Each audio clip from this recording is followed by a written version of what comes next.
tout de suite. Voilà, donc ça commence à filmer. Je vais commencer le cours sur les tendinopathies.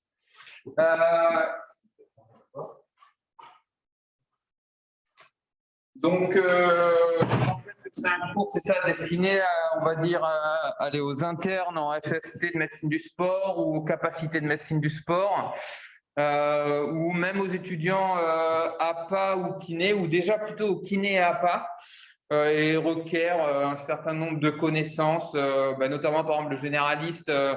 Bien sûr, on va supposer avant qu'il ait éliminé les tendinopathies ou les tendinites, les origines rhumatismales, les autres types de pathologies, les diagnostics différentiels, peut-être les tendinopathies qui sont dues aux médicaments que je n'évoquerai pas spécialement. On va demander au kiné, au prof APA d'avoir déjà des notions d'anatomie, de biomécanique, etc. Et on va se retrouver en médecine du sport face du coup à la prise en charge de tendinopathie ou lésions musculaires d'origine traumatique sans autre diagnostic différentiel. J'ai des cours en fait sur les protocoles de remise en charge. J'ai des cours également sur les tendinopathies, d'ailleurs que j'avais redonné le semestre dernier, qui avait été un petit peu filmé, qui sont retrouvés d'ailleurs sur la chaîne, qui était peut-être un peu lourd. Donc pour les tendinopathies aujourd'hui, je préfère vous représenter en fait un diapo qui reprend un peu tout, que je viens de présenter il n'y a pas très longtemps au congrès d'ultra-endurance en Normandie, sur la prise en charge de la tendinopathie d'Achille, qui permet d'être assez simple et pratique. Il y a un peu de théorie quand même pour comprendre, mais du coup, ça permet d'exposer de manière simple. On est face à une tendinopathie d'Achille, en fait, qui est un très très bon modèle de prise en charge de tendinopathie, peut-être le plus simple, et savoir du coup ce qu'on fait face à ça. D'autant plus que la semaine dernière, Jordan Ovig avait présenté la prise en charge sur les anthésopathies. Donc, c'était bien que ce soit un chirurgien orthopédique qui intervienne, parce que clairement, le traitement médical, on l'a dit la semaine dernière, marchait peu. Donc, qu'est-ce qu'on va faire en fait face à une anthésopathie au niveau médico-rééducatif? En fait, on va faire ce que je vous expose parce qu'on n'a rien d'autre. Mais pour être un peu caricatural, ça ne va pas marcher et à la fin, ça va finir avec le chirurgien.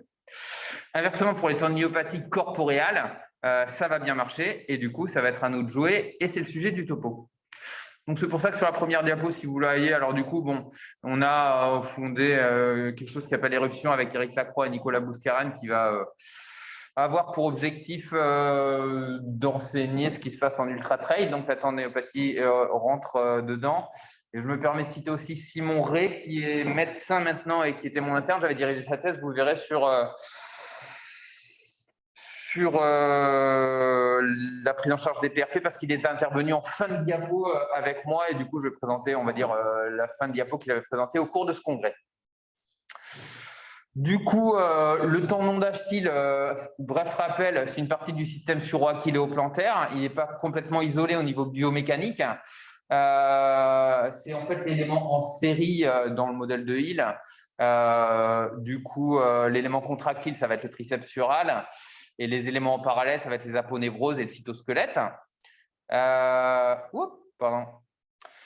Du coup, au niveau anatomique, on voit qu'il y a une continuité anatomique, bien sûr, entre les aponevroses et le tendon d'Achille. Et même après, il y aura les travées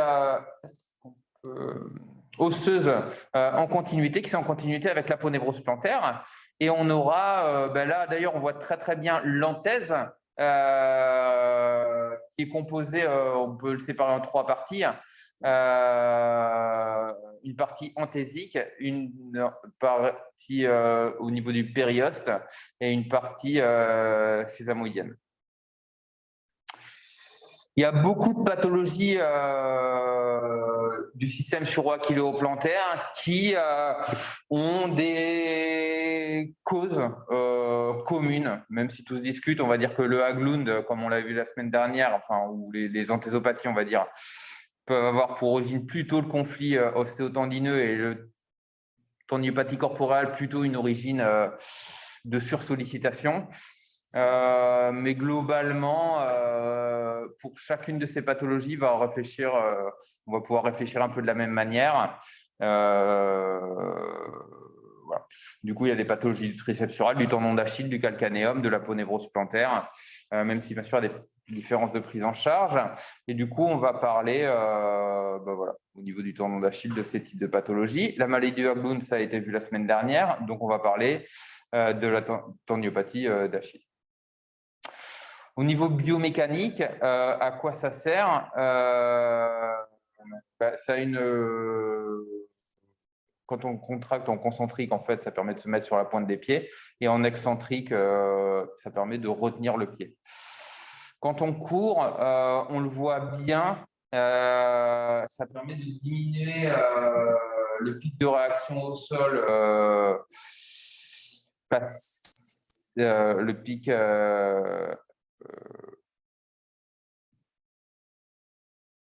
passif, en fait, mais ça permet de le diminuer. En gros, on a 3 forces de réaction au sol en fonction du temps lors de l'appui, lors d'une foulée en course à pied, avec un appui arrière-pied, plutôt une appui ici avant-pied. Qu'est-ce qu'on va avoir? On va avoir sur un appui arrière-pied d'abord un pic passif, avec en gros un appui talonnier, et ensuite un pic actif qui correspond en fait à la poussée du système suroaquilo-plantaire et à la poussée du corps. Et quand on a un appui avant-pied, donc ça c'était voilà, la retenue de la chute du pied avec le système suroaquilo-plantaire, le pic passif va diminuer.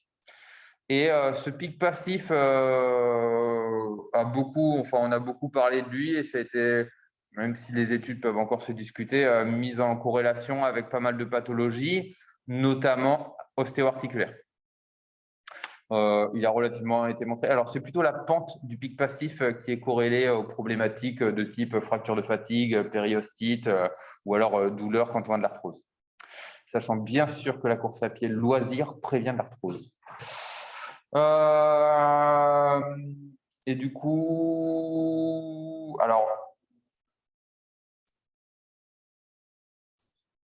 il y a une composante aussi passive de restitution d'énergie, puisqu'on voit que 80% de l'énergie pour affaisser un pied peut être restituée par détente élastique. C'est pareil pour l'aponévrose plantaire aussi, mais c'est 78%.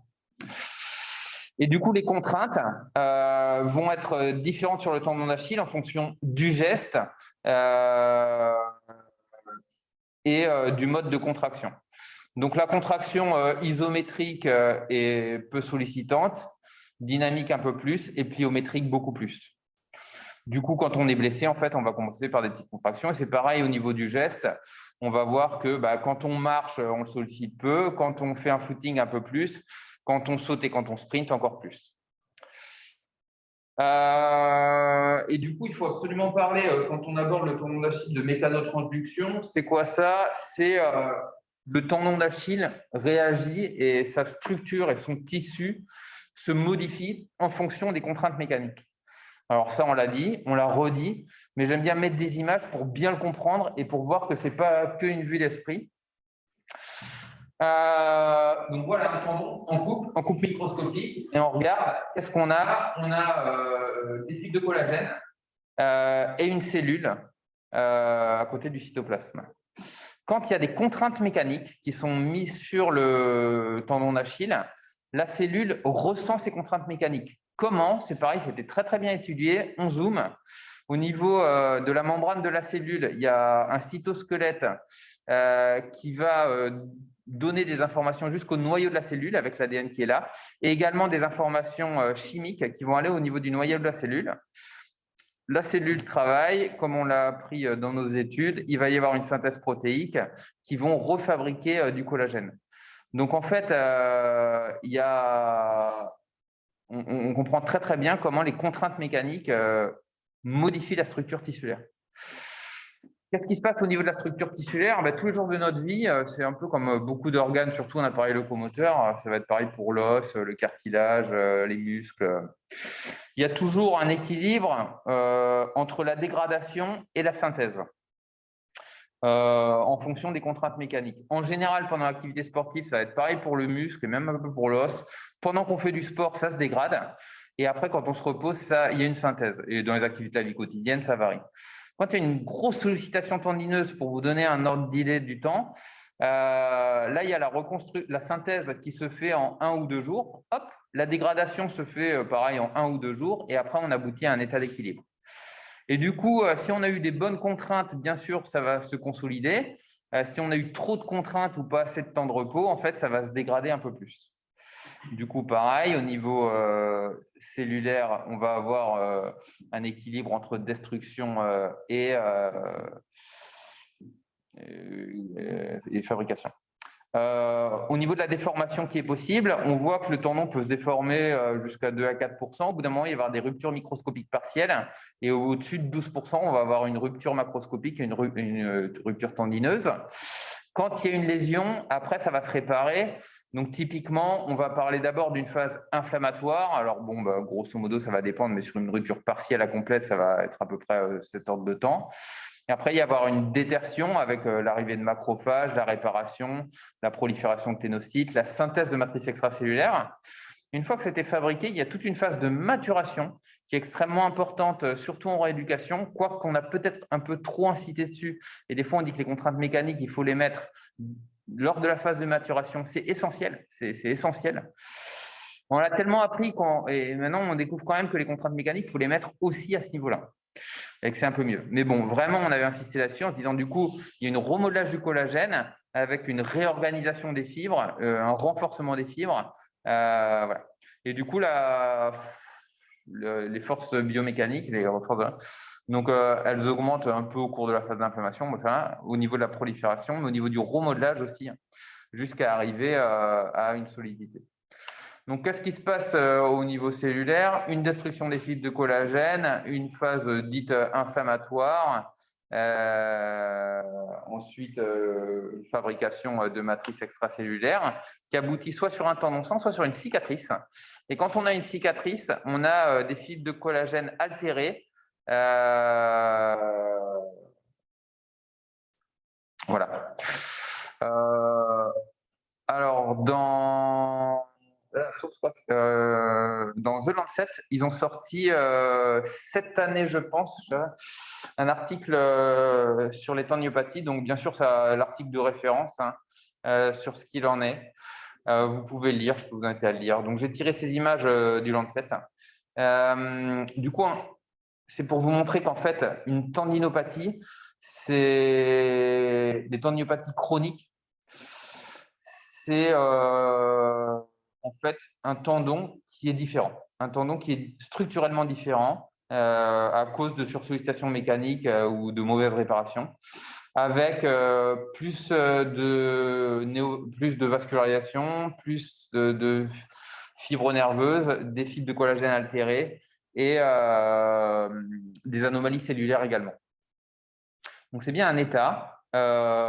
Et du coup, une tendinopathie, c'est un tendon initialement normal qui a évolué en tissu anormal. D'abord, on a une dite tendinopathie réactive, ce que les gens appelleraient peut-être une tendinite aiguë. Enfin bon. Après, il y a des mauvaises réparations. Et du coup, l'idée pour guérir, en fait, c'est de passer de l'état tissulaire dégénératif à état normal.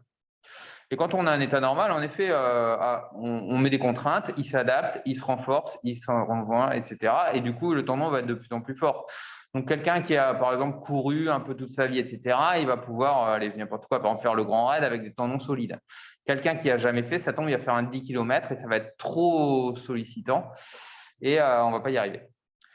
Au niveau de la tendinopathie chronique, du coup, on avait vu, notamment la semaine dernière, qu'il y a la tendinopathie corporeale. Et après, il y a toutes les anthésopathies qui sont beaucoup plus complexes à prendre en charge. Et là, je vous renvoie au topo de la semaine dernière.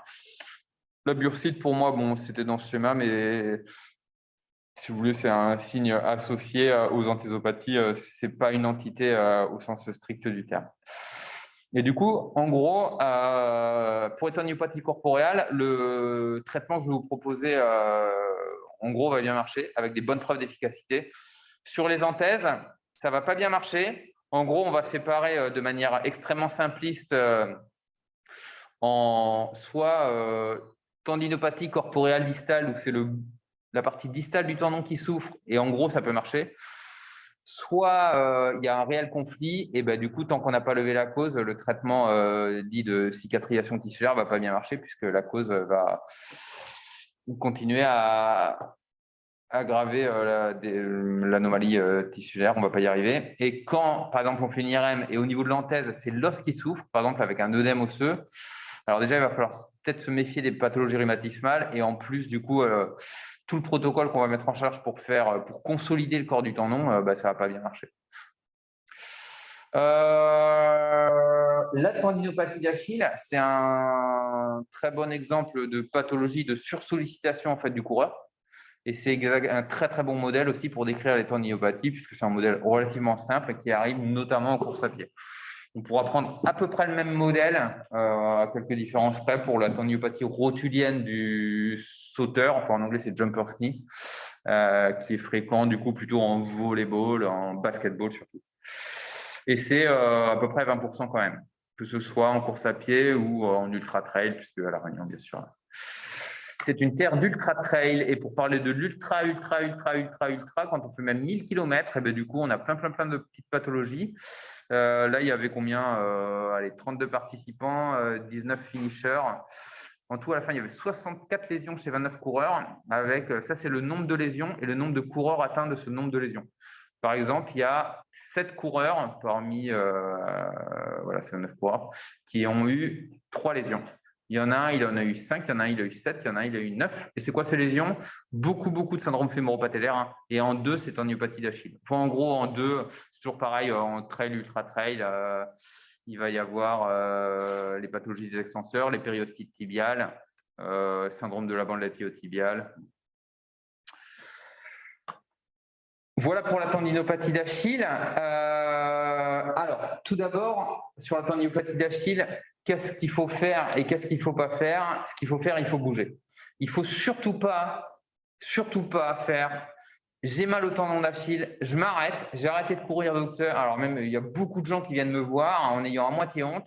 Ils viennent me voir, ils savent d'avance quand ils vont voir le médecin, et c'est pour ça qu'ils vont des fois plus trop voir le médecin en disant oulala, le médecin il va me demander d'arrêter. Déjà, je trouve que c'est une aberration. Alors, je vous renvoie au cours sport santé la semaine dernière, parce qu'arrêter, c'est jamais trop bon, même à court terme. Donc, ils disent oula, j'ai arrêté, j'ai bien pris des anti-inflammatoires, mais ça fait 4 fois que j'arrête et que je prends des anti-inflammatoires et ça revient. En fait, le fait d'arrêter et de prendre des anti-inflammatoires, ça a vraiment aggravé les choses. Du coup, il ne faut pas s'arrêter, mais il ne faut pas se faire mal. Mais l'immobilisation est néfaste. La force diminue, la proprioception diminue, la raideur diminue, il y a un retard de maturation cicatricielle, il y a une rotation anarchique des fibres, donc ce n'est pas bon pour le tendon. Inversement, quand on bouge, on mobilise au moins, alors je ne dis pas de trop, du coup, ça favorise l'orientation des fibres tendineuses, donc en cours de cicatrisation, c'est bien de bouger. La cicatrisation conjonctive, ça active les facteurs de croissance. Alors, il y en a qui sont prêts à payer je ne sais pas combien, enfin, on fait plein de topos pour les PRP, mais en gros, et puis on en fait nous-mêmes. Ça favorise la synthèse du collagène, la matrice extracellulaire, prolifération des capillaires, et il y a une hypertrophie des tendons qui a été montrée. Alors ça, c'est une étude, si vous voulez, chez la souris, mais c'est quand même pour vous montrer ce qui se passe. Ils ont mis des souris, ils ont immunisé leur tendon d'Achille, les souris, je crois, ont des tendons d'Achille, et on voit qu'au bout de 2 mois et demi, la force de résistance, elle est à peu près à 30%. Et quand ils refont bouger, elle revient. Donc, on arrive vraiment à des forces de résistance, mais relativement dramatiques. Et quand on les met à l'exercice, bam, elles gagnent en force de résistance. Donc, le premier traitement, c'est de bouger. Et la première bêtise, c'est d'immobiliser. Donc, qu'est-ce qu'on fait? Alors, il y a des grades A, B et B. Donc, globalement, c'est bon, c'est ce qu'il faut faire. Pour favoriser les phénomènes de rotation tendineuse, il ne faut pas mettre des corticoïdes. C'est une chance sur 50 de rupture complète et globalement, même un peu, ça ne doit pas faire du bien. Et à mon avis, c'est personnel. Je sais qu'il y a des médecins qui le font, mais des corticoïdes un peu à distance en disant « oulala, je suis à côté et je ne suis pas dedans, donc ça ne va pas être néfaste ». Il faudrait que ce soit vraiment à côté et que ça ne touche pas du tout les processus cicatriciels, mais à mon avis, c'est un peu compliqué, voire impossible. Bon, en gros, les AINS, ce n'est pas bon. La rééducation, c'est bien. Et le travail excentrique, je vais en parler, c'est vraiment le premier des traitements, c'est sûr et certain. Donc, pas d'anti-inflammatoire. Protocole de travail excentrique, protocole de remise en charge, c'est tout le sujet du topo. On adapte les charges, c'est ça la rééducation. Donc, par exemple, au début, on nage, on fait du vélo et après, on court, ou alors on augmente progressivement les charges sur le tendon. On fait des ondes de choc, ça c'est rôle du kiné, et après, si vous voulez, on fait des PRP, j'en parlerai. Du coup, les protocoles de remise en charge. C'est pas synonyme de travail excentrique. Alors, c'est quoi une contrainte excentrique? En fait, c'est un mode de contraction musculo-tendineux. Le mode isométrique, c'est on contracte le muscle et sans bouger. Dynamique, ça bouge. En dynamique, il y a concentrique, c'est qu'on rapproche les extrémités des insertions musculaires. Et excentrique, c'est le muscle résiste contre une charge en s'étirant. Et ce type de contraction excentrique a des particularités très très bien étudiées depuis de nombreuses années. Les contraintes sont bien plus importantes qu'en concentrique. Ça agit aussi sur la structure non contractile, donc les tendons et les aponevroses. Et on verra après dans la pathologie musculaire que ça atteint surtout les aponevroses. C'est très bénéfique de faire de l'excentrique, notamment pour agir sur ces structures non contractiles. Donc, ça renforce l'armature conjonctive, beaucoup plus du coup. Et ça renforce aussi les structures contractiles plus que le concentrique. Ça augmente l'amplitude d'étirement. Du coup, d'ailleurs, étirement au long terme énormément, quasiment tout le temps versus excentrique, on a un gain d'amplitude au moins équivalent avec de l'excentrique. Et les étirements n'ont aucune preuve clinique d'efficacité en prévention ou en guérison des blessures. Inversement, à l'excentrique, où il y a de multiples preuves avec un gain clinique qui est énorme. Donc voilà. Donc c'est ça, quand on parle toujours d'étirement, je pense qu'il faut juste arrêter maintenant d'en parler. D'ailleurs, pour faire une petite parenthèse, il faudrait vraiment parler d'autres types de protocoles qui marchent en fait. Et ça augmente le nombre de sarcomères en série. Et du coup, l'idée, c'est ça. En gros, allez, on imagine un coureur qui fait des compétitions de 10 km, il s'entraîne 3 fois par semaine, il fait une compète tous les 3 mois. Quand il fait ça, plus sa vie quotidienne, il a ça comme niveau de contrainte sur le tendon d'Achille dans ses activités de la vie quotidienne et sportive. Et l'idée, quand il a une tendinopathie dégénérative, du coup, en fait, il n'est pas assez fort, son tendon. On fait un protocole de remise en charge avec notamment des contraintes excentriques. On remet en charge, le tendon est plus résistant que son niveau d'activité physique et ça se passe bien. Si à un moment, bam, il veut s'inscrire au grand raid et du coup, il veut passer à 6 entraînements avec 2 fractionnés et puis un grand raid et après, il veut même faire l'aller-retour, quoique pas sûr que ça augmente les contraintes, enfin si probablement, on n'en sait rien, c'est pas le sujet. Le niveau d'activité physique va être supérieur et alors peut-être il peut se refaire une tendinopathie, il va falloir hop, refaire un protocole, enfin pas refaire d'ailleurs, sûrement le faire avec plus de contraintes pour avoir un niveau de résistance du tendon supérieur au niveau d'activité sportive. Alors, il y a des phénomènes tissulaires qui sont extrêmement étudiés, mais il y a aussi des adaptations neurologiques. Au niveau de la colonne vertébrale, alors ça renforce l'action inhibitrice des organes tendineux de Golgi. Donc on voit, il y a des récepteurs tendineux, il y a le réflexe myostatique qui est stimulateur et le travail excentrique est inhibiteur. Du coup, encore une fois, quand on a des crampes, bon encore là on peut étirer parce que c'est vraiment du court terme, mais des choses qui sont un type de contracture musculaire qui vont un peu avec, le travail excentrique va probablement être le meilleur des traitements qu'on appelle une contracture, on verra la classification après. Ça va être les lésions de type 2. Je fais déjà le cours sur les lésions musculaires, j'en profite. Au niveau du cerveau, pareil, il y a des schémas d'activation neuronale qui sont comparables à un état sain et les travails excentriques ne le font pas. Il y a une stimulation cérébrale extrêmement importante lors de l'excentrique et du coup, on va favoriser des schémas, en fait, ça va revenir. Et du coup, avec un mécanisme de régulation entre le système cérébral et la moelle épinière. Et du coup, c'est aussi antalgique. On le voit dans la dernière phrase. Donc, c'est vraiment de l'excentrique. Du coup, Le premier qui a décrit ça, je crois, si je ne me trompe pas, c'était en 76 par Stanish. Stanish, il a fait ça. D'abord, il commençait par des étirements, 3 fois 30 secondes. Et après, pour le tendon d'Achille, il disait de se mettre sur la pointe des pieds, de ralentir la descente. Et il faisait 3 séries de 10 répétitions. Après, il réétirait et il glaçait. Si ça faisait pas mal, après les 3 fois 10 répétitions, il augmentait la vitesse. Si ça faisait pas mal, il augmentait la vitesse. Si ça faisait pas mal, il augmentait la charge et il continuait. Et du coup, après, il avait une bonne efficacité chez les footballeurs. En gros, sur le tendinopathie qui durait 3 mois. L'évolution naturelle, ça va être au bout de 3 mois, ils peuvent reprendre le foot.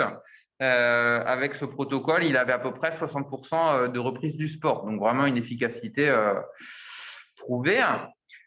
6 ans plus tard, après, il y a Alfredson qui a repris ça. Il a dit, ouais, ça a l'air de marcher. Moi, je vais bétonner le truc. Et du coup, je fais 2 fois par jour, tous les jours pendant 12 semaines. Il fait 3 fois 15. Et du coup, pour travailler toutes les parties, on va dire, du triceps sural, genou fléchi et genou tendu, ou alors toutes les parties du tendon d'Achille. Genou fléchi, du coup, les gastrocnémiens vont être détendus, c'est plutôt le solaire. Genou tendu, plutôt les gastrocnémiens. Mais ça implique 3 fois 15, 45, pardon, fois 2, 90, fois 2 fois par jour, 180 répétitions par jour. C'est un peu long. Et ils ont… Alors, on a fait, ça marche aussi. D'ailleurs, c'est Alfredson qui a décrit, on va voir pour les anthésopathies, qu'il faut le faire sur le sol. J'en parle juste après. Et en 2013, on a comparé les deux. On a fait une étude randomisée. C'est des tendinopathies qui évoluent depuis 3 mois. On a comparé Stanish. Donc, comme je viens de vous l'écrire, tous les jours pendant 6 semaines, puis 3 fois par semaine pendant 6 semaines, à Alfredson, tous les jours pendant 12 semaines. Alors, on compare ça à ça. J'insiste par oral. Depuis 10 ans que je suis à La Réunion, je ne suis même pas sûr d'avoir déjà vu des gens qui avaient été adressés avec un protocole bien fait. On parle de protocoles qui sont réalisés tous les jours, pendant 6 à 12 semaines, en augmentant les charges. Enfin, les gens, ils ont des charges avec de l'ordre 10, 15, 20 kilos. Et les gens, la plupart du temps en tout cas, sortent soit d'eux-mêmes, ils ont essayé de le faire, soit chez le kiné, en ayant eu 10 séances, où on a eu des séances sans augmenter. Combien de personnes on voit où ils sont toujours sur un pied, ils l'ont fait que 3 fois par jour, et à la fin ils disent ça marche pas. Non, mais ça marche pas, hein. D'ailleurs, il n'y a même pas besoin de faire d'études, c'est sûr que ça va pas marcher, hein. Si on fait 4 semaines, pardon, pendant 1 mois, 3 fois par semaine, que contre le poids du corps, le tendon il va pas assez bien résister, hein. Du coup, il faut augmenter les charges, encore une fois, parce qu'il faut que le tendon soit plus résistant que l'activité physique et sportive, et puis le faire pendant 6 à 12 semaines. Globalement, moi ici, un sport loisir qui fait de temps en temps un peu de tennis, un peu de footing, il faut au moins poids du corps plus 20 kg. Il faut des charges maximales à la fin. Et puis, du coup, les gros sportifs, c'est poids du corps plus 40 kg, hein. Et quand on compare ça quand même, du coup, tous les jours pendant 6 semaines, puis 3 fois par semaine pendant 6 semaines, ou alors tous les jours, on arrive à ça. Donc, le score VISA, c'est un score fonctionnel. On prend des gens qui ont un score VISA à 38, ça veut dire que même dans les activités de la vie quotidienne, ils ont mal. Avec Stanish, au bout de 3 mois, on a 63, ça veut dire qu'ils ont plus mal dans la vie quotidienne, mais ils peuvent avoir du mal à faire des footings. Et puis, au long cours, ça, voilà. Et quand on fait Alfredson, on a 76. Et après, 60, et ça veut dire que ça dure au long terme. C'est-à-dire que globalement, ils font du sport. Alors, peut-être que la compète, ça tire un peu, mais globalement, on a guéri. On a guéri les gens. Donc, on a les moyens de guérir les gens. Et combien de gens, par contre, ont guéri, notamment ici à La Réunion, mais partout en France, alors qu'on le sait très bien depuis des années et des années, quasiment personne. Donc, clairement, mon discours, il est là. Vérifiez que ce soit fait, vérifiez que ce soit bien fait, et vous allez guérir les gens. Ça a été prouvé énormément. Donc, vous demandez, est-ce que ça a été fait? Est-ce que ça a été fait tous les jours? Est-ce que vous avez augmenté les charges? Avec quelle charge vous arrivez? S'il arrive, ça a été fait au moins tous les jours, vous voyez, pendant 6 semaines, voire après, on peut faire peut-être en augmentant les charges. À la fin, il arrive avec des charges conséquentes. Vous vous êtes vraiment donné, enfin, vraiment, vous avez été bénéfique pour le patient. Mais clairement, plus de 90% des sportifs, et même les meilleurs ici, les meilleurs des meilleurs, n'ont pas ce type de prise en charge qui coûte quasiment rien. Et alors, vous allez me dire, ouais, il faut faire des exercices, c'est un peu compliqué et tout, mais franchement, quel sportif, alors qu'il achète je ne sais pas combien d'argent pour là, on fait plein de traitements, on fait plein d'allers-retours, on fait plein de physiothérapie, ne choisirait pas d'avoir ça? Du coup, vérifiez que ce soit fait. L'auteur qui a publié proposait des étirements. Ouais, personnellement, bon, maintenant je crois que je peux me considérer un peu aussi expert de la question. Je pense que ça ne sert à rien. La question se discute. De manière supervisée par un kiné, c'est comme tout. Il y a des gens, en moyenne, statistiquement, on est plus observant avec un kiné. De manière individuelle, on pourrait choisir. Et le suivi à 5 ans, ça marche aussi. Hein. Pareil, ils ont fait protocole Alfredson, amélioration du score VISA et suivi à 5 ans, les améliorations persistent. Donc, c'est un traitement qui marche et après, ça ne récidive pas. Alors, quand on a une antésopathie, Alfredson a fait ça en 2003, il voyait que quand on faisait ce type de protocole, le protocole d'Alfredson que je viens de décrire, sur des tendinopathies corporeales, ils avaient par exemple 90% de bons résultats et 10%, voilà, à peu près 1%, de mauvais résultats. Sur les tendinopathies d'insertion, ils avaient 10 bons résultats pour 20 mauvais résultats. Donc, en gros, 2 tiers de mauvais résultats. Donc, ça ne marche pas bien. Après, du coup, il s'est dit, bon, je vais faire comme si sur les anthésopathies, il y avait un peu comme une maladie de Haglund. Et du coup, considérer qu'en hyperflexion dorsale, il y a un conflit entre le rebord postérieur du calcanéum et le tendon d'Achille. Et du coup, je le fais sur le sol. Pareil. Et là, on se retrouve avec plutôt 2 tiers de bons résultats et 1 tiers de moins bons résultats. Il y a d'autres études qui vont dans ce sens. Donc, pour une anthésopathie, on fait pareil, mais sur le sol, ça marche mieux. Et ça marche. Ça, c'est à peu près une évolution 2 fois supérieure à l'évolution naturelle de la maladie. Et le travail excentrique, parce que j'entends encore aujourd'hui beaucoup de discours. Non, mais il faut mélanger un peu d'excentrique, un peu de concentrique, un peu d'isométrique. On ne sait pas ce qui marche et puis un peu de pliométrie. Non, vous allez voir l'isométrique, c'est antalgique, j'en parle après. Le concentrique, ça n'a pas du tout la même efficacité. Et la pliométrique, ça renforce pas spécialement la structure. Ça augmente la performance pour des facteurs surtout neuromusculaires, etc. Et ça donne de grosses contraintes, donc c'est limite néfaste. Et l'excentrique, il y a plein d'études, plein d'études. C'est juste pas discutable. Alors, je ne demande pas à tout le monde de les avoir lues, mais je demande en tout cas, si vous écoutez le cours, de me faire confiance. Oui, ça a été prouvé. Et oui, vous pouvez tout vous retaper au niveau biomécanique sur les études structurelles, microscopiques, animales et humaines. Et vous allez en déduire ça, que globalement, à la fin, en effet, il y a plus de 90% d'efficacité et ça marche. Je réinsiste, c'est le meilleur traitement, mais il faut que ce soit fait et c'est jamais fait. Faites-le faire. Si vous voulez soigner les gens, bien sûr. Après, il n'y a pas que ces protocoles. Récemment, sorti un protocole qui est plutôt intéressant, Heavy Slow Resistance. Donc, toujours pareil. Alors, lui, ce qu'il fait, il pense que la charge, on va dire, je pense un peu pareil. Allez, je ne vais pas me mettre au niveau des gens qui publient, si au niveau, mais bon, que c'est plutôt alors, c'est les charges très importantes qui marchent. Ça, c'est sûr, j'en suis sûr. Et plutôt les faibles vitesses. Ça peut un peu se discuter, mais bon. Du coup, il fait un protocole où il fait 3 secondes en concentrique et 3 secondes en excentrique. Et du coup, à mon avis, c'est surtout l'excentrique qui marche. Voilà, mais après, comme ça nous permet de remonter. Il y en a qui disent que le concentrique est néfaste. Le concentrique n'est pas néfaste. Voilà. Donc, si vous voulez, pour simplifier, ça ne sert pas à grand-chose. Du coup, on peut le faire. Et du coup, ils ont fait des études, Alfredson, je crois que c'est ça, versus HSR. Et il y a une efficacité au moins équivalente au protocole, avec le protocole HSR. Donc, la satisfaction est de 100% pour le HSR, 80% l'excentrique. Alors, ce qui est important, c'est que le temps de mise en charge,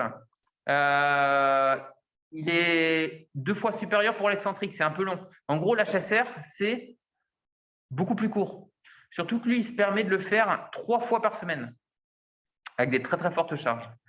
Ça, c'est la douleur. On voit la douleur, en fait, sur le protocole excentrique, elle passe de 5, 2 et puis une VA à peu près à 1. Sur le protocole HSR, 5 et puis après 0,5 à la fin. Donc, c'est au moins… Voilà. Et sur le score VISA, on voit que sur le protocole HSR, du début à la fin, il s'améliore un peu plus même de manière significative, mais donc au moins aussi important que le protocole excentrique. Donc, ça marche au niveau clinique. On prend moins de temps. Bon, comme ce sont des études relativement récentes, tout de suite, on a envoyé les grosses études avec des études microscopiques. On a bien vu que ça améliorait la densité fibrillaire, l'aire moyenne fibrillaire, ça faisait cicatriser. Il y a des études biomécaniques également qui sont sorties avec, on a montré qu'en fait, c'était très bénéfique au niveau biomécanique. Ils ont comparé là corticoïdes. Alors, les corticoïdes, ça améliore la douleur au bout de 3 mois. Alors, bon, après, on a une chance sur 50 d'être rompu, ça réaggrave la douleur, le pronostic fonctionnel, et puis on risque de se rompre. Donc, s'il y a quelqu'un qui veut faire que 3 mois de sport dans toute sa vie, à la limite, mais c'est à peu près la seule indication pour moi. Donc, en gros, il n'y en a pas. Et excentrique versus HSR, pareil, un peu en faveur de manière non significative du HSR. Donc, ça marche en gros. Du coup, vous pouvez faire ce que vous voulez. Stanish, Alfredson, voilà, c'est le système myotendineux étudié. En gros, on regarde la force maximale du truc. Et ben, du coup, il y a une table où si on met 100 kg pour une répétition, pour faire 15 répétitions, c'est 70%. Du coup, on met 70% de l'ARM et on fait 3 séries de 15.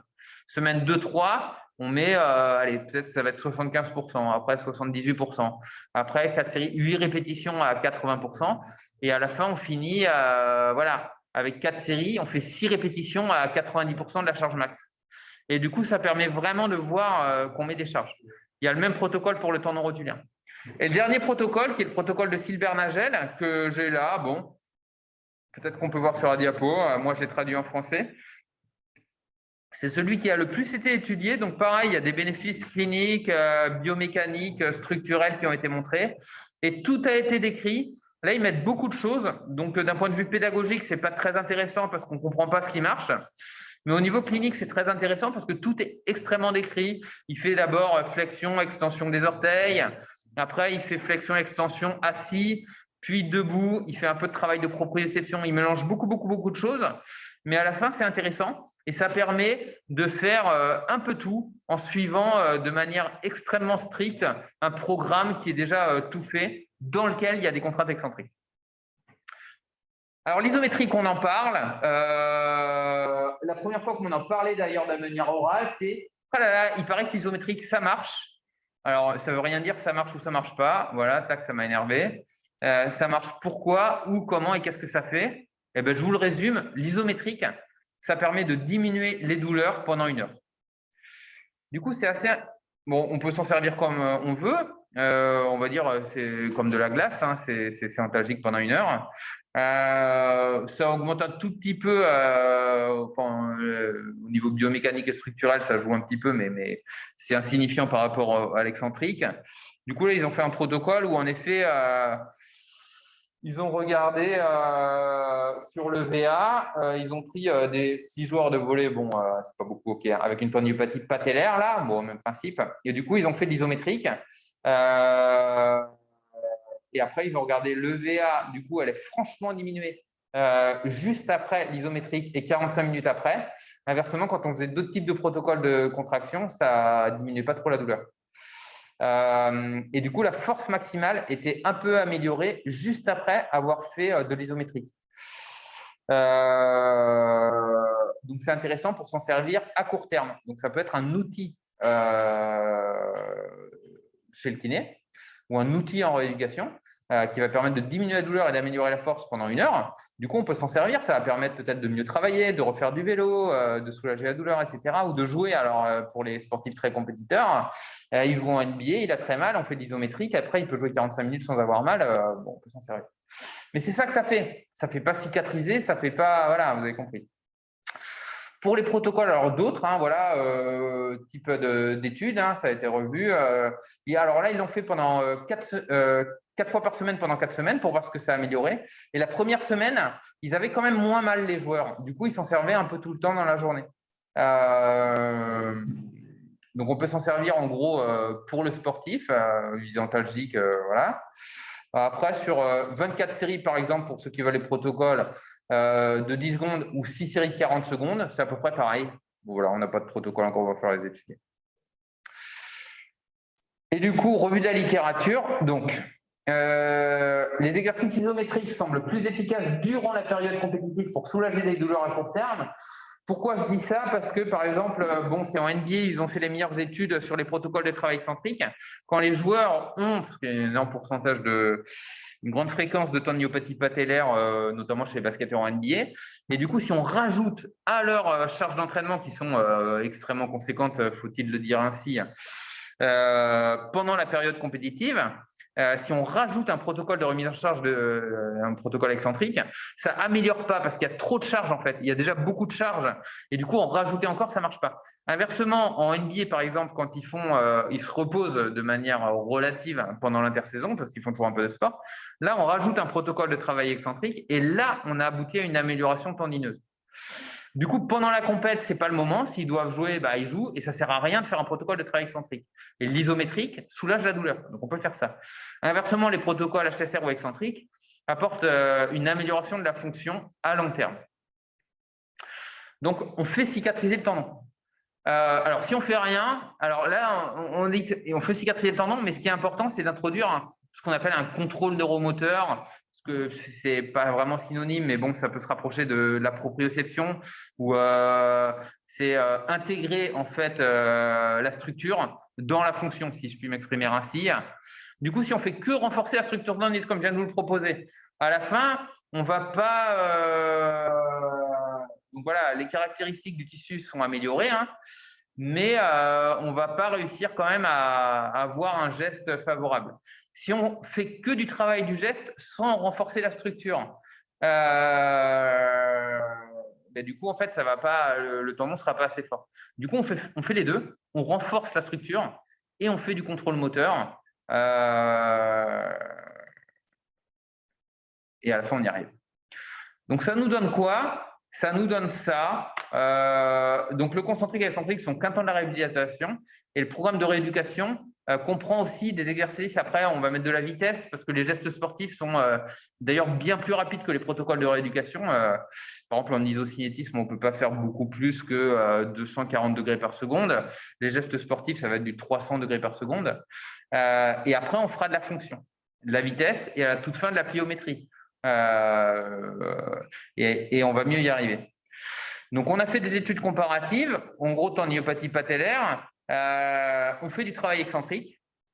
On le compare à d'abord de l'isométrique, puis, même si, c'est pas mal de tout intégrer, un protocole de travail excentrique et après, protocole dit de restitution d'énergie. Et sur la fonction, que de l'excentrique, il y a de moindres fonctions que tout ce type de protocole.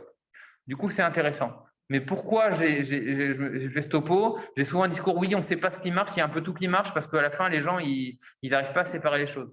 En fait, au niveau de la fonction, ça marche parce qu'à la fin, même à la toute fin, on pourrait dire, un basketteur s'entraîner, en fait, quand il y a une tendinopathie patellaire à viser dans le panier, il va marquer plus de paniers. Mais c'est pas pour ça qu'on a en fait amélioré la structure tendineuse, vous l'aurez compris. Mais du coup, voilà, ça joue un petit peu, du coup, c'est le protocole vers lesquels on tend. Alors, pas d'anti-inflammatoire, ça c'est pour les médecins qui avaient encore un doute. On prend, pareil, il y a plein, les INS, ça inhibe la voie des prostaglandines et du coup, ça empêche les phénomènes cicatriciels et inflammatoires. Donc, ça empêche la cicatrisation du collagène. Ça a été montré sur plein de modèles animaux. On sait que c'est pas bon du tout pour plein de structures.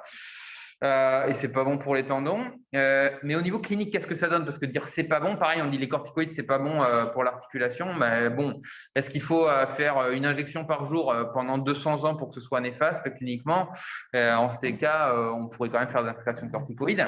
C'est pareil pour les INS. S'il faudra en mettre 10 fois la dose tous les jours pendant 400 ans pour aboutir à des méfaits sur l'homme, on peut quand même en mettre. Du coup, au niveau clinique, qu'est-ce que ça nous donne?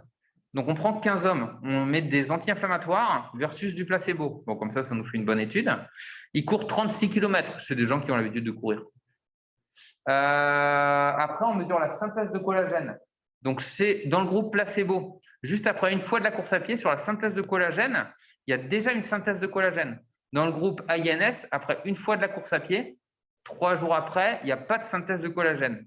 Ils ont pris combien Ah oui, ils ont pris 7 jours d'INS. Et sur les prostaglandines, pareil. Du coup, simplement 7 jours d'INS et une fois de la course à pied, ça empêche les adaptations structurelles. Donc, voilà. Oui, bon, je suis le médecin de la MPD, donc j'en profite pour en rajouter une couche. Alors, 10 à 20% des ultra-trailers en prennent en automédication. Ça fait beaucoup. Ça augmente l'insuffisance rénale. Pareil, c'est prouvé, c'est plus un tiers. Bon, vu qu'on peut en mourir, il y a peut-être plus un tiers de potentiel décès ou de potentiel réa. En tout cas, il y a un tiers de plus d'insuffisance rénale. Ça donne des troubles hydroélectrolytiques et cardiovasculaires. Bah, d'ailleurs, on a fait une étude cette année, on va vous dire, mais bon, c'est pas approuvé. Ça augmente l'hyperperméabilité intestinale, on en a parlé la semaine dernière. Ça augmente le cortisol qui est catabolique. C'est d'ailleurs pourquoi après, à la fin du Tour de France, comme ils ont une baisse du cortisol, ils se dopent aux corticoïdes. Ils se dopent, pardon, à la testostérone. Et du coup, les INS, c'est pareil, c'est catabolique. Et du coup, on l'a vu, en fait, ça empêche le renforcement structurel des muscles et des tendons. Ça les détruit. Et ça diminue la performance. Il y a des études qui ont comparé coureurs INS versus placebo. Et soit il n'y a pas de différence significative, soit le groupe INS court plus lentement. Du coup, en gros, il met plus de temps pour faire la même distance.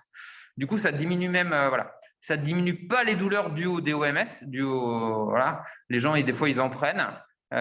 Et comme on disait, ça ne nous empêche pas de voir des pubs quand même avec marqué quelle douleur musculaire INS. Je vous répète, ça ne diminue pas la douleur musculaire. On va voir après que les DOMS, donc les courbatures, ça permet de… Il y a une destruction, après il y a une reconstitution qui permet d'améliorer la force musculaire. Et les anti-inflammatoires empêchent ça. Du coup, ça diminue la force musculaire. Donc, c'est vraiment que du mauvais. Personne, même celui qui joue la compète à très court terme, ça ne sert à rien. Ça ne diminue pas la douleur. Ça empêche la structure musculaire à moyen, à long terme sur la partie musculo-squelettique. Et c'est grave. Donc, ni pour les médecins, ni les sportifs, c'est indéfendable. Alors, du coup, on va dire OK pour le médecin qui fait une surveillance. On ne met pas d'INS, qu'on a compris, on remplace par le paracétamol. Bah, peut-être, ouais. Alors, on va voir. On ne sait pas trop. Alors, la première chose qui est discutable à dire, on va dire il faudrait que je ne le dise pas. Je vais dire ce qu'il faut que je ne dise pas. Quand on fait la revue de la littérature, ça peut se discuter, mais quand même, ça diminue les douleurs musculaires, ça améliore le sommeil. On a vu quelques études qui augmentent la puissance de travail et la durée de l'effort. Pourquoi? Peut-être en rapport avec une diminution de la température corporelle. Ça peut être un des mécanismes, la diminution de la douleur. En condition de chaleur et d'humidité, du coup, le paracétamol, ça peut augmenter les performances. Du coup, on va se dire, bon, ben cool, le gars, il a mal. Les conduites dopantes, allez, c'est pas trop le problème. Il faut finir le grand raid, c'est bien pour l'être humain et tout, blablabla. C'est pas un comprimé de paracétamol. Et puis, en plus, ce temps, on augmente les performances, on va pas trop le dire. Mais bon, en tant que médecin, ça ne nous choque pas. Bon, alors tous les médecins, ils savent, et puis j'espère que la plupart des patients savent aussi que quand on est en surdosage, on peut se retrouver aux urgences et puis arriver sur la liste des greffés du foie si on se fait une grosse hépatite. Et ça induisait une toxicité hépatique à peu près équivalente à des groupes à J1, J3, J7 et puis J28 après le grand raid. Et il y avait une diminution énorme du sélénium dans le sang pendant au moins un mois après le grand raid. Après, on a pas fait de dosage, on ne sait pas quand est-ce que ça remonte. Du coup, quand même, est-ce que c'est anodin? Enfin, en gros, si on risque de faire une grosse toxicité hépatique, on ne sait pas ce que ça va devenir pour avoir filé quelques grammes de paracétamol à des ultra-trailers, c'est quand même discutable. Et du coup, primum non nocere, franchement, on peut dire, ouais, on n'a plus le droit d'un prescrire, etc. Mais clairement, je ne donnerai pas le conseil aux médecins de prescrire du paracétamol. Très sincèrement, je suis sur la course, je ne donne pas de paracétamol. Quant à dire que c'est prouvé scientifiquement qu'il ne faut plus en donner, etc., je ne vais pas me lancer là-dedans. Mais les ondes de choc, on en a parlé la semaine dernière en cours. C'est vrai que je n'avais pas filmé et beaucoup de gens n'étaient pas là. Très rapidement, c'est quoi? C'était les machines de lithotricie. On prend des machines dans les cabinets de kiné ou de médecins. Ce qui se passe, c'est qu'il y a une augmentation transitoire de la pression et puis une diminution qui induit des phénomènes de cavitation, si vous voulez, c'est un peu un vide d'air, qui donne des phénomènes de destruction, donc destruction soit de calcification, qui modifie la réponse cicatricielle et inflammatoire, notamment cellulaire. En gros, ça favorise la cicatrisation. Ça détruit les petites fibres nociceptives, ça peut avoir une efficacité antalgique On décrit des faibles énergies et des moyennes à forte énergie en fonction de l'énergie délivrée dans le tissu qui dépend de la machine, de la pièce à main de la machine, de la fréquence d'administration et des barres qu'on délivre. Et du coup, voilà, ça c'est l'exemple de la machine que j'utilise, de la marque que j'utilise. On voit que si on utilise l'applicateur, on va dire bleu, quand on augmente la pression, on augmente un peu la force, mais de cette manière-là. Quand on prend la rouge, si on augmente la pression qui est marquée sur la machine, on augmente la force, mais l'applicateur va engendrer une plus grosse énergie au niveau du tissu, en millijoules par millimètre carré. La fréquence joue aussi. Par exemple, si on prend le rouge, en augmentant la fréquence, là, c'est de 1 à 5 Hz, et puis après de 5 à 15 Hz, donc 15 par seconde là. On diminue en fait l'énergie totale. Avec la bleue, on ne diminue pas trop l'énergie. Donc, encore une fois, c'est pas. J'ai plein de gens qui me posent la question, on met combien de pression et tout. Je dis, mais non, mais ça dépend de la masse, ça dépend de la pièce à main, ça dépend de la fréquence, ça dépend des choses. Et en fait, l'efficacité thérapeutique dépend de l'énergie totale délivrée. Donc, c'est l'énergie par coup multipliée par le nombre de séances, multipliée par le nombre de coups par séance. Et là, on a une énergie totale, et l'énergie totale, là, voilà. Donc, quand on fait une revue de la littérature simple, donc ça, c'est les études randomisées, ça, les études ouvertes. En gros, sur toutes les études efficaces, donc il y en a des qui ont montré leur efficacité, d'autres non, on se retrouve avec 1000 à 9000 coups quand on accumule les séances, max 9000 coups. Hein. Donc, il n'y a aucune étude dans tout ça, aucune, qui met plus de 9000 coups. Donc, par exemple, 8000 coups, ça va être 4 séances à 2000 coups. Voilà. Au moins des moyennes énergies. Là, c'est Hervé de la Barrère qui prenait à l'INSEP les tendinopathies qui évoluaient depuis au moins 3 mois et qui les suivait régulièrement. Quand on est des sportifs de haut niveau à l'INSEP, on leur fait, alors lui, il fait 2000 coups, au moins 2 à 4 barres, 10 Hertz. Du coup, ça nous donne des moyennes énergies. Il faisait 4 séances à une semaine d'intervalle. Maintenant, je crois qu'ils sont passés à 6 séances 2 fois par semaine. Et du coup, ils avaient à peu près 75% de bons résultats, donc des gens qui guérissent, alors que l'évolution naturelle de la maladie va être 30%. Quoi. Du coup, on a une assez bonne efficacité sur la période calcanéenne. On voit que les épicondyliens, c'est toujours plus compliqué. Et du coup, il y a des preuves d'efficacité. Sur la revue de la littérature de 2013, des ondes de choc avec des moyennes à forte énergie, sur les tendinopathies d'Achille corporeales et sur les anthésopathies. Quand on met des faibles énergies, ça ne marche pas. Et quand on regarde les protocoles, encore une fois, je vous le rappelle, là, c'est 2000 coups. Et là, c'est une session de 3000 coups sur des énergies fortes. Donc, souvent, on voit des faibles énergies parce que les fortes, ça fait mal. Et puis, on voit de multiples séances à faibles énergies parce qu'à chaque fois, on évalue une semaine après, il a toujours mal. Du coup, on en refait. Ça ne sert à rien. On ne sait pas se servir de la machine.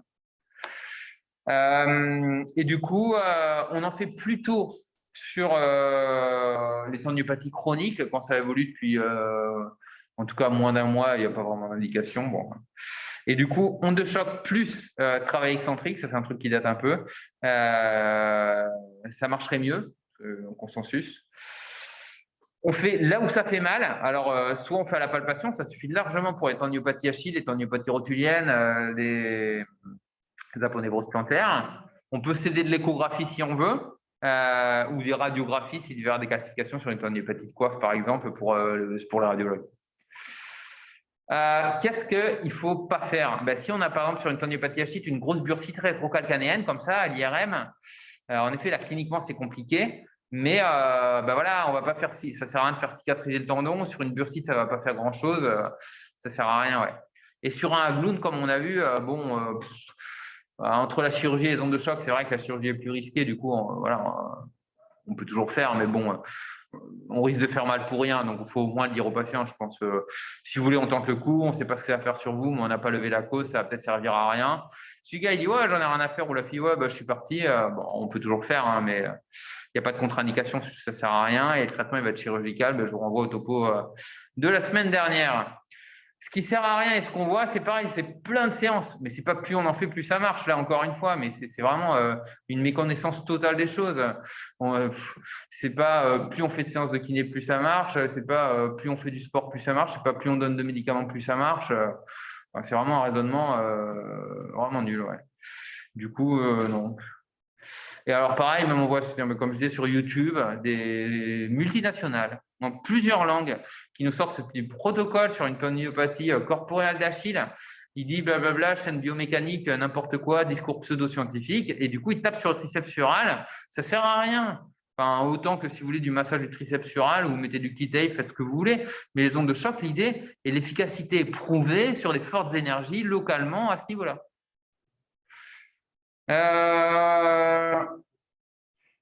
Alors, en prévention, qu'est-ce qui peut marcher? Les gens qui avaient déjà eu des tendinopathies d'Achille ou alors qui sont partis et puis du coup, ils vont augmenter leur charge, enfin, du coup, on augmente progressivement les charges sur le tendon d'Achille. Et du coup, des exercices de renforcement en pré-saison seraient intéressants pour aboutir à une solidité du tendon supérieure à celle qu'ils vont mettre. Et pour la prévention des récidives, d'abord, il faut un temps suffisant du traitement rééducatif ou de réathlétisation. Plusieurs mois de traitement actif. Donc, c'est pas je me suis arrêté 3 mois et je reprends, ça c'est néfaste. Il aurait mieux valu ne rien faire. Il faut pas s'arrêter, il faut pas prendre d'AINS parce qu'après, du coup, le tendon il est moins solide et on reprend à un niveau pire qu'avant.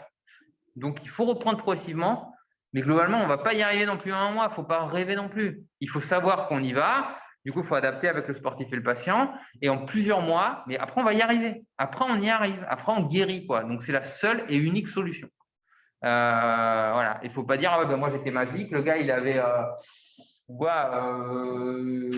une tendinopathie d'Achille. J'ai mis un peu mes mains. J'ai fait 3 étirements. Et puis, au bout de 3 semaines, il a plus mal. Génial, ça a servi à rien. Le traitement passif, ça sert à rien. Du coup, c'était l'évolution relativement normale de la maladie. Il faut les accompagner sur un traitement actif. Et du coup, après, peut-être on peut faire quand même, par exemple, des protocoles de renforcement excentrique 2-3 fois par semaine. Ça peut être.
Excusez-moi, bonjour, je crois qu'on a un problème de son. On vous entend plus. Allô?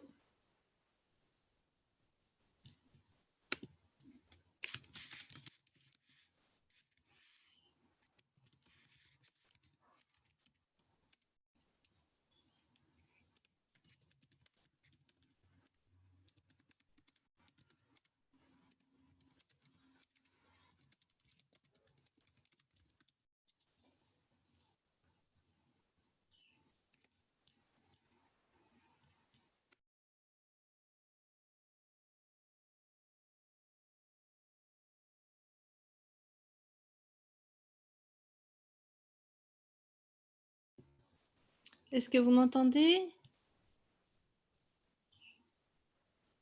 Allô? On a un problème de son, on vous entend pas.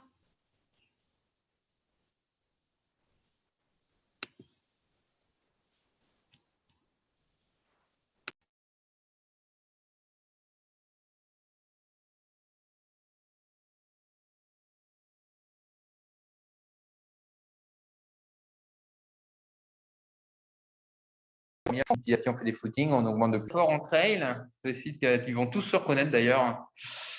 Ils se reconnaîtront aussi, bravo à eux. Et du coup, il a fait sa thèse, qu'il a présentée là en juillet à Toulouse. Revue de la littérature, je ne vais pas la refaire. Et mes conclusions difficiles, lui, il passe sa thèse, il est obligé, j'en avais parlé d'études, la seule étude comparative qui a été faite qui ne remontrait pas d'efficacité. Par rapport au placebo, mais cet effet somatique local, du coup, je remets en question vraiment cette étude qui a été publiée dans 3 grands journaux.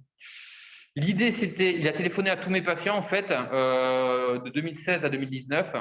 Et du coup, il les a vus 6 mois après et 1 an et demi, 2 ans après. Il leur a demandé s'ils avaient toujours mal avec une EVA et s'ils faisaient du sport avec un test fonctionnel. 100%, ils faisaient tout et puis ils pouvaient coter. Donc, ce sont mes patients. Ils sont la plupart du temps sportifs, vous verrez. Et du coup, c'est ce qu'on vient de faire. On fait tout ce que je viens de dire. Et après, si ça ne marche pas, on leur fait des PRP. On les suit. On leur fait des gros critères d'exclusion, chirurgie, s'ils avaient pris des INS, s'ils sont morts, etc. On injecte comme ça dans le corps du tendon et dans le péritendon, comme je viens de vous dire. Des tendinopathies qui évoluent depuis 3 ans. 100% font des sports en charge. Ça va être course à pied et puis sport d'équipe en général, les sports de la Réunion. Ils ont tous eu de la rééducation, ils ont tous eu des ondes de choc. Il y en a un peu là.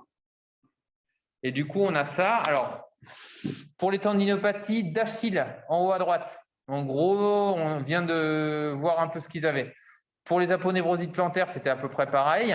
Juste pour l'arthrose, les lésions ostéochondrales du don du talus, il n'y en avait que 5. Pour les gonarthroses, il y en avait 60. Ça a évolué depuis à peu près 4 ans. Et ils faisaient aussi des sports en charge dans plus de 80% des cas. Il y avait du haut grade et du bas grade. Et ils avaient eu de la voilà. 80% avaient déjà eu de la visco. On a ça. Et du coup, on a quoi sur les résultats? Donc ça, c'est la douleur. Donc par exemple, pour les tendinopathies d'Achille, alors les tendinopathies d'Achille, ils sont tendinopathie d'Achille, 37 patients. Donc tendinopathie d'Achille, ils arrivent, ils ont une VA à 6 quand ils viennent me voir, on injecte du PRP. 6 mois après, ils ont une VA à 4 et 2 ans après, ils ont une VA à 2. Donc, on garde en vert. En vert, du coup, ils faisaient 3h30 de sport quand ils sont venus me voir et 1 an et demi ou 2 ans après, ils faisaient 6 heures de sport. Donc, quand même, c'était des tendinopathies qui évoluaient depuis plus de 3 ans pour lesquelles on avait tout tenté, notamment les protocoles de travail excentrique, des ondes de choc, etc. On a injecté et on a une bonne évolution. Après, alors, bon, les tendinopathies rotuliennes, on n'a pas une bonne efficacité, bon, sachant qu'ils sont que 6, hein, je pense. Ouais. Les aponevrosites plantaires, on a des très, très bons résultats, même très précoces. Les gonarthroses, ils étaient 60, ils avaient eu de la visco, je crois, dans 80% des cas. Du coup, ils ont une VA à 7 qui diminue à 3 et après qui persiste au cours du temps. Et les LODA, il n'y en avait pas beaucoup, mais ça avait l'air de marcher. Et du coup, pareil pour le sport, on regarde, donc ça, c'est les tendinopathies rotuliennes. Hein, ils étaient que 6. Les gonarthroses, ils faisaient 2 heures de sport et à la fin, ils font 6 heures de sport avec moins de douleur quand même. Et avant, on a bétonné la rééducation et ça faisait 4 ans que ça évolue encore une fois. On a pris que les gens qui n'ont rien eu d'autre que mes injections de PRP. 1, 2 ou 3 dans l'année. On les réévalue à 3 mois et si ça ne marche pas, on en refait une deuxième, voire une troisième très rarement. C'est pour ça que ça a l'air de marcher quand même. Hein. Ils reprennent du sport, voilà. Bon, bien sûr, c'est une étude ouverte, non comparative. On ne va pas le publier dans le Lancet. Il y a pas mal de biais, mais quand même, je le signale à la communauté scientifique parce que je pense quand même qu'on a quelque chose. Ouais. Voilà pour les tendinopathies rotuliennes. Les tendinopathies d'Achille, rotuliennes, c'est pareil. En gros, ma recette avec mes explications. Y a-t-il des questions? Ouais, j'arrête la vidéo. J'arrête, j'arrête de filmer. J'arrête l'enregistrement?